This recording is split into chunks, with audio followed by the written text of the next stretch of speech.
What's up, Straight Up Sister Squad? It's your girl, Roxy. And I'm Last Susie. And together we are Straight Up Sisters, the podcast. I'm the Bratty. And I'm the boss. And we love having those deep, intimate conversations where we often agree and disagree, but still love each other. So if you love it served up with no chaser, then you're in the right place. We are undoubtedly your favorite girls. You know who we are. Straight Up Sisters, the podcast. Oh my gosh, we are coming at you live from our studio, Straight Up Sisters, the podcast, and it is so live nice. from our studios in Los Angeles, California. It is so nice and Straight Up crispy. Sister. It's freezing. It's not crispy. It's so your crispy hormonal in here. pregnancy. Your pregnancy hormones are killing me. You know what's crazy is hormones do crazy things when you're pregnant. Hormones do crazy thing in women, period. You heard my armpit story? Yes. Thank you. Yeah. You know what's funny is that, first of all, guys, welcome to Straight Up Sisters, the podcast. And I actually met, I know of a woman that got pregnant and her cancer she got breast cancer. It like activated while she was pregnant. Why? And then Maria Menounos, you know, that TV reporter, she just talked about how she was diagnosed with pancreatic cancer during her pregnancy, and she fought it. So now she's gonna, like, her pregnancy is safe, and she's gonna be able to, like. But it wasn't meet because her baby of the pregnancy, was it? No, I mean, they're just saying like so many different things happen to a woman's body when she's pregnant that different things get activated. That's got to be terrifying to be diagnosed with cancer while you are incubating a baby. She literally was like, I did not think that I was gonna meet my child. Maria Menounos. If you go to her Instagram account. She talks. Recent? Yes, they just posted it today. Oh wow! I was like, wow, that is crazy. Like, for example, my armpits used to be like super white because of laser hair removal, and my armpits have gotten a little bit of a dark tint again. Put lemon on it. No, I actually bought that soap that you recommended. Remember, you recommended me a soap. Oh yes, and I bought it, and I feel like it has been working a little bit, but they're definitely not as white as they used to be. Listen. Children do what they want. Yeah, my God, I'm noticing that. You no longer have control of your body. Well, hopefully my body will go back to being somewhat normal. Somewhat. Yeah, somewhat. Yeah, it will. And you know what? Our bodies heal fast. In our family, our bodies heal fast. So I'm not really have those good genes. Yeah, and you know what? Shout out to my girl Julia that gave me a faja at my baby shower. She gave me like that too was from? Yep. She gave Should have known. She gave me a faja. She's like, girl, we're gonna get you right and tight. Don't you worry about it. And I'm like, okay, are you struggling? Oh God, I'm struggling. I am struggling. My So goodness. Give us a bump date. I'm almost at the finish line. So by the time this airs, which will be in 2 weeks, I am gonna be 37 weeks. 37 weeks. Yeah. So I'm officially 37 weeks and the baby is fully formed. For everybody that doesn't know about science and, gestation. I'm an expert now, okay? You can't tell me nothing. Just kidding. She did it one time and she's an expert. No, but a baby is fully formed after 37 weeks. So technically I could go into labor anytime. Imagine if your water breaks here on the show. We're out, bitch. It will be a big to be continued. It'll be that. Remember that late night? Yeah. That late night. We'll be like, peace, gotta go. Yeah, you know what? You saw it here first. My doctor, the nurses were telling me, like, the moment your water breaks, you go to the hospital. Because, that's what, but then my doula told me something different. Like, the doctors tell you as soon as your water breaks, you go to the hospital. But my doula's like, no, you don't have to go to the hospital. You can labor as much as you can at home. Yeah, because I know sometimes people's waters break and they're not dilated yet. Yeah. Some people's water never breaks. Some people's water never breaks, but the people that their water never breaks, sometimes they don't even know they're in active labor. Well, because the water absorbs the contraction. Yeah. I was in active labor and my water hadn't broke. They had to break my water for me. So I thought it was easy. A lot of women. And my mom was like, do not get overconfident, girl.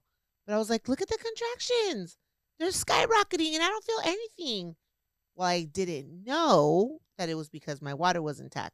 They popped my water and immediately I was like, oh my God. Well, usually that's a clear indication that you are about to go into labor. But there's women that their water breaks and they're just like, nope, I was in active labor for 3 days.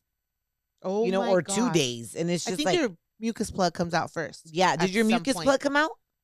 I don't Did you remember. see it come out? I don't remember. Yeah, some it's just, every experience is different, honestly. Like you can't And compare. mine was over 2 decades ago. Yeah, you can't compare yourself to somebody else. That's what I've learned.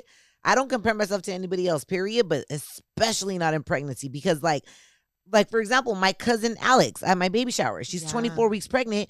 Her stomach is bigger than mine.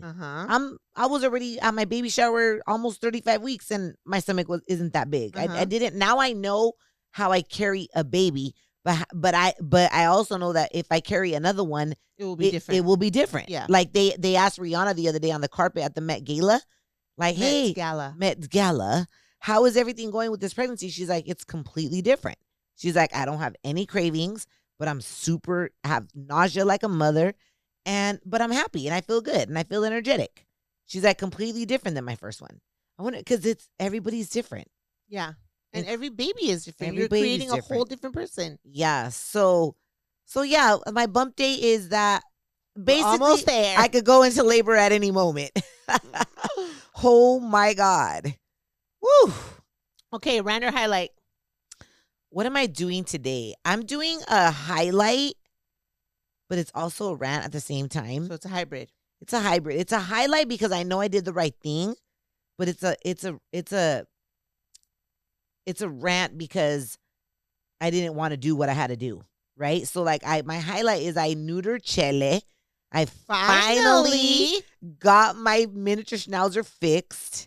I know it's the right thing to do because it's, I waited till Turbo was around 9 years old to neuter him. Because I don't know. There's something, I feel so bad nipping a dog's nuts. I just, ugh. You've had no problem in the past nipping a man's nuts. Thank you. I'll be here all day. No, but I just, oh my God, I just feel like it just kills me to have to neuter a dog. But I also know that if you don't, they're very prone to cancer. And I want Chele to live a long life. I want him to calm down a little bit. I'm about to have a baby in the mix. So, girl, he did not calm down. He's still little. 1 week after his surgery, his motherfucker's like running loud. And I'm just like, I have to put him in because I'm like, you're not supposed to be active. Yeah, he is so energetic. That's trying a to keep sign up of a with, happy dog. Yeah, trying to keep up with Chula. And I have him in a little cute little compression suit because he was hating his cone. Remember Mel? He's like, why do you have Chele in a pajamas? I was like, it's a compression suit to keep him nice and tight. And oh my God, when he pees on it, I take it off of him. I wash it. I wash it every day. I'm like, how does he poop? I open up the little hole for him to poop. How do you know when he has to poop? I don't. I just leave I leave a little slit open on the compression suit enough where he could poop. Oh, so he's never pooped on the suit. Oh, okay. But sometimes I'll zip up his weenie and then he pees on the suit. Free the weenie. Yeah. So yeah, my highlight is I know I did the right holding thing. A protest sign.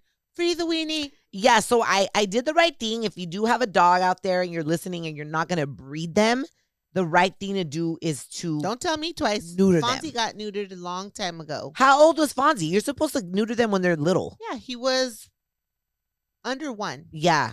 It's cheaper when they're little too. Well, I have no problem removing my dog's huevos. Yeah, so I neutered him. Girl, tell me why I went to neuter him and I cried. I was so emotional that day. I was just like, qué ridícula. No, I was so in my hormones and my feelings. I was just like, I dropped him off. Chele's really attached to me. So like I dropped him off and Did then he look at you with those eyes? Yeah, with those little eyes. Going, like, where are you going? And then so the lady's like, do you want to walk him back to his kennel? And I was like, yes. I want to like be with him until he's like, until I can't no more.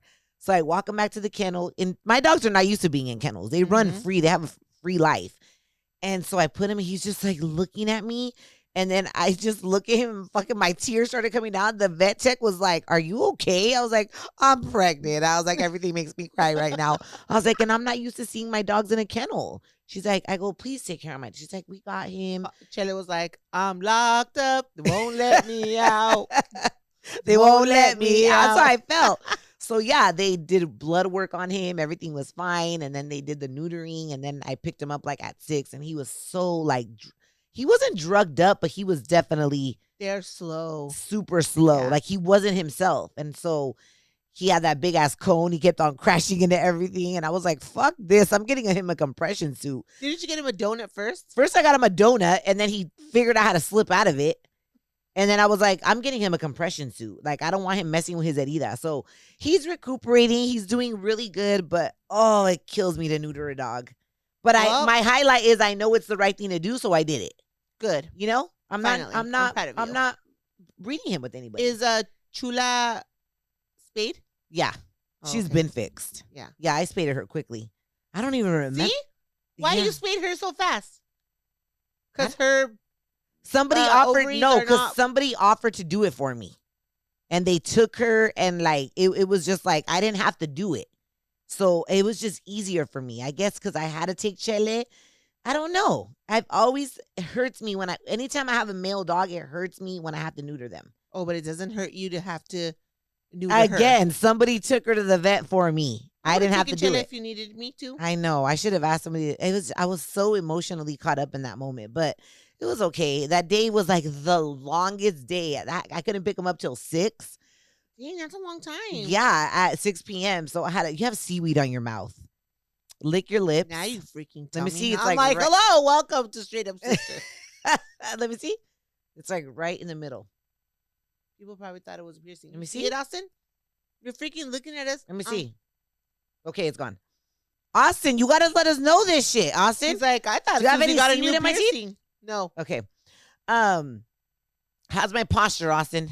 Can you see my stomach? Pregnant. Can you see my stomach? Okay.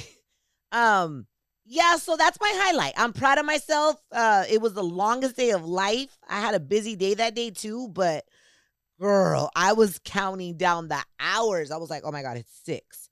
Oh no, it's 5:36. Like, you know when you're anticipating time and it goes by so fucking slow? Yes. Girl, I was there at 6:20. Okay, you couldn't pick him up at 6 until 6, but you got there at 20 No, I mean late. 6:30, sorry. 6:30. I'm like, wait a yeah, second. I got there at 6:20. 6:20, I was there, and he was ready to go. And I was so happy to see you. Yeah, I met some people there that listen to Straight Up Sisters, the podcast. I forgot her name. She's like, "Oh my God, we're from Long Beach." You listen. I was like, "Yeah, it was cool. That made me happy." But he's good now. I'm proud of myself. Good. It's a 2-week recuperation process, so it's not that bad. No, it's really not that bad, but them. It is. Especially with the compression suits. Yeah. Okay, well, I have a highlight. And I've been meaning to share this highlight for a minute, but there's been just so many amazing things happening that it another amazing thing pushed back on the back burner. But so I wanted to tell you what happened at my last breathwork circle. I think you told me already. What? I haven't told you. Okay. I on purpose I haven't told you. Okay, so in my breath circle, a lot of the women. My last breathwork circle was in March because April I didn't have time to go. Oh, okay. So you haven't told me. Yeah. So it was Women's History Month, right? Yes. So one of the things I have noticed in my breath circle is that a lot of women, when they share after the breathwork, they have had visions or something of the sort. I never had experienced that. My experience was always physical, like a burning of my stomach or like itchiness. And for me, I was just taking it as a sign that I wasn't surrendering fully and I needed to surrender fully. So I was like, but you had a vision about me in my life. No. Oh, okay. No, it was interesting though when I would hear other people and like the vision that they were having, all from breath, all from just breath work. Okay. Breath is everything, dude. Well, listen. First of all, did you see the breathwork circle I did with Mel?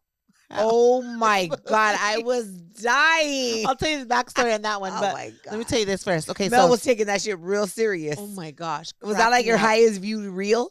I was so dead. I was literally laughed out loud. I couldn't stop laughing. Anyways, back to this though. Okay, so it's Women's History Month. We go there. Everybody sets their intention out loud with the group on their breath work. So my intention was to just celebrate the women, like being a woman and the long line of women that I come from, because we come from a matriarch, right? Yes, we do. Don't have a patriarch. We didn't have that growing up. We didn't have a grandfather. We didn't have all that. The head of our family was, as far as the generations I can remember, was our great grandmother. Yep. So I wanted to celebrate that. And from her came a lot of strong women. And from those strong women came a lot of bad habits, but also a lot of amazing qualities, right? So Qualities. I think a lot of times we focus on just the negative things that we get from our ancestors and all the I focus toxic on the traits, good. Shoot. but there's a lot of good things that come from them as well if you know how to use them to your benefit, like our resiliency, our grit, our ambition, our ability to be business women, our strength, our vocalness. Like we have a lot of strengths that we got Yes. from the women in our family. So I want my intention was to be there and to celebrate my womanhood, to celebrate the women in my family, and to just continue on my journey to be soft. So we start breathing. And I had a vision. And it was so fucking beautiful. So I'm breathing, right? You're breathing, laying down, eyes closed. And for me, it started with dirty feet in water. So it was dirty feet, really rough Whose looking feet? feet. Mama Mati, Oh my our great grandma. It was God. so beautiful. By the way, Mama Mati is our great grandmother, and that woman, it's like that woman was one of one, and I will never forget No, her and I how had she such a beautiful was. moment with her in my breath circle. So it was dirty feet, a piece like her legs, the bottom part of her legs, and the hem of a white dress. That's how it started. And the But how did you feet, know it was her? I just know it was her because I had a moment with her.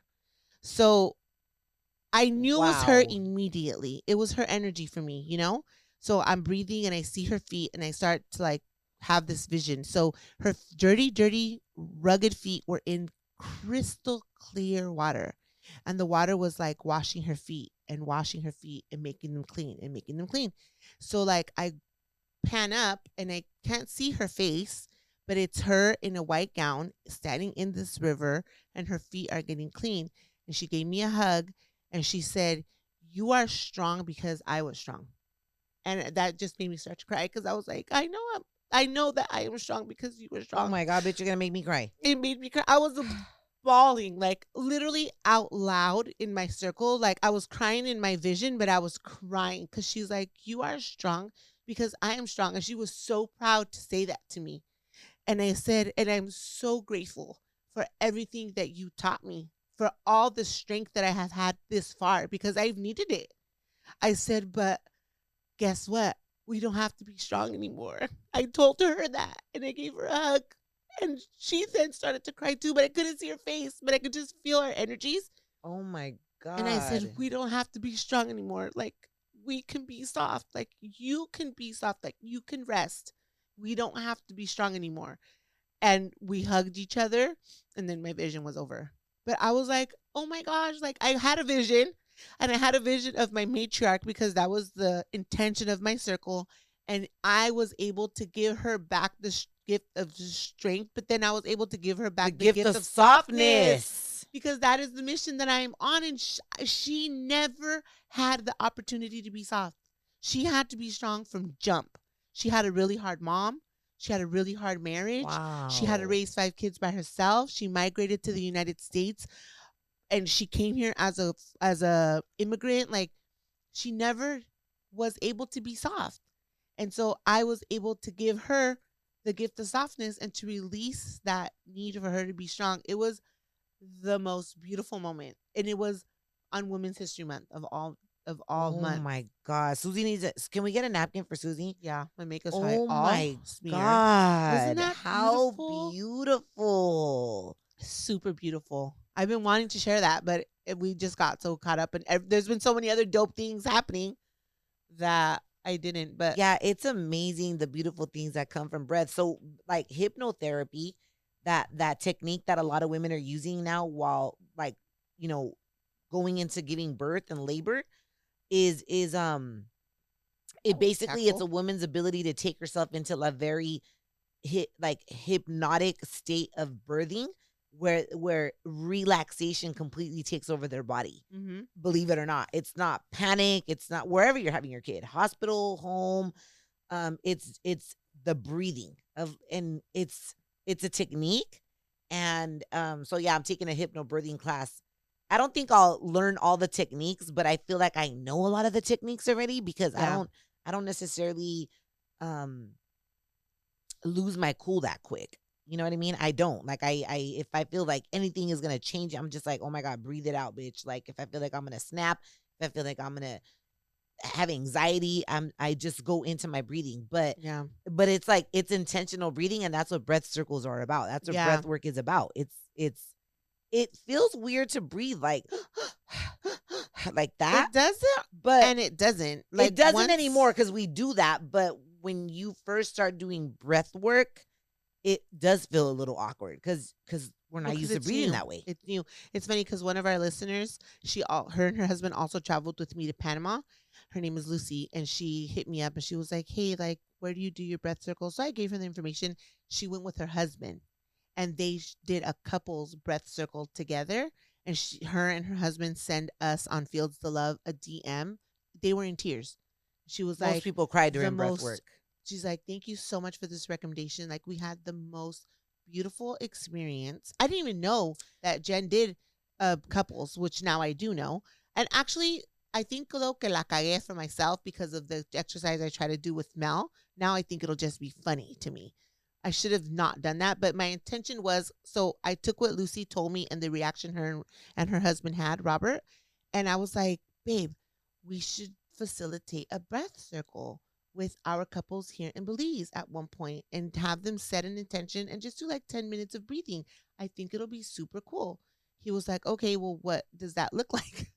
And that's when I started recording us because I did not expect Mel's reaction. He took it serious. Girl. But I was dead. I was like, serious. Oh my God. I was like, you know what? No, now that you're talking about breath work, one of my really good friends, Curtis, he's a breath work facilitator. This dude like is, I want to say I have taken breath work classes with other people, but Curtis, he knows his shit. Mm-hmm. And like he walks you through, and the music that they play during breath work, it's not like meditational music. No. It's like empowering music. Yeah. Like you're going through it, you know, and it's like, oh, it's amazing. At first I was like, what kind of music is this? But it's the breakthroughs come with the music. Yes. You know, so it's at some point though, the music gets muffled to me depending what I'm experiencing. And definitely when I had my vision with Mama Mati, the music was just background. Yes. Obviously your subconscious receives it and it's, you know, still empowering you, but it got muffled. Yeah. Okay. Straight Up Sister Squad, would you guys want us to bring a breathwork facilitator on the show to talk about the power of breathwork? Oh, definitely. Yeah. That's so important. Let us know in the comments. We definitely, right? Don't you think that would be? And I think he's actually going to be in LA in May. Oh, so to bring him in would be you'll love Curtis. Like he breaks down breathwork. He trains teachers. He trains people to be breathwork teachers. So he knows his shit. Yeah. You know, like that would be beautiful. Yeah. Maybe we need to incorporate breathwork into our Straight Up Sisters retreat. Yeah, we could definitely do that. Breathwork is so powerful. Those days in Costa Rica are going to be like one breakthrough after another. If more people incorporated breathwork, yoga, a lot of people would be less stressed, taking less medications, less snappy, less reactive, and the world needs that right now because everybody seems to be reactive to everything. The other day, I was driving. I was in my Porsche. I was just driving, and this car was behind me, just like honking, and I was just like, "What? I'm not even doing anything. I'm just driving." And then this person went around me and like flipped me off, and I'm just literally, I was just on the road like everybody, and I was like, and it was a girl actually. It was just driving erratic and. I was like, I mean, God, we don't know what she's going through but obviously she had little to no control of her emotions at that moment. Yeah, breathwork has been a game changer. I would have loved to have him here. Yeah, we're going to bring him on. Educate people on the power of that because obviously it's one of those things that it's foreign to them. And like I said before, when I've talked about my breath circle, there are people in my breath circle that they believe like they pray to the universe or they don't pray to God necessarily. Right. I'm not there for them and I'm not there for that. Yeah. I am there to connect with myself and to connect with my higher source being God. Usually I'm praying the whole time. I'm thinking, I'm in gratitude. I'm praising. That's what I do in my breath circle. So a lot of people though would feel like, "Oh no, I can't do that because it's just not being in prayer." But it is. Yeah. It is what you make it. It's your experience. I always tell my students in yoga, this is your experience on your mat. This is you with you. Yeah. Who are you comparing yourself to? Yeah. So yeah, breath work. Oh my God, I'm so glad you're tapped in, Susie. Yeah. I'm what so a beautiful excited. vision of Mama Mati. Oh, it was. That I woman. haven't even told my mom yet. That woman to me is it.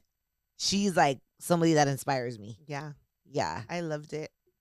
Okay, so what are we talking about today? Okay, so today, just piggyback off of sort of the green flag episode and just a lot of what I'm seeing is missing in the world is people have a desire to be something, or people have a desire to live a certain way, or people have a desire for life to play out a certain way, but they lack the ability to show up for themselves, or they lack the ability to show up to life. You can't have one without the other. Showing up for everybody else but you. Yeah. So this week on the show, we're going to talk about how to show up for yourself and how to keep on showing up for yourself.